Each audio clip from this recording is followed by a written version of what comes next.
মন দেয়া নেয়া বা ভালো লাগা না লাগা সে তো আসলে অজুহাত মাত্র। তার ফাঁক ফোকরে ঢুকে আছে ইগো, অবহেলা, অনাদর, অভিমান, প্রভুত্ব আর কিছু ভুল বোঝাবুঝি, নয়তো পরক্রিয়ার বিষাক্ত ছোবল।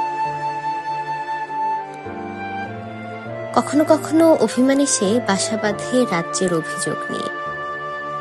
হায় রে মানুষের মন, এরই নাম কি ভালোবাসা?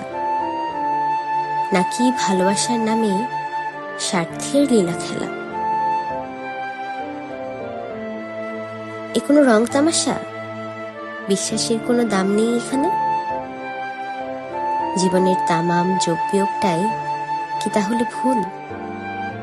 নাকি সারাটা জীবন বাগানে মিথ্যেই সাজালাম, চেনা অজানা সব ঝরা ফুল?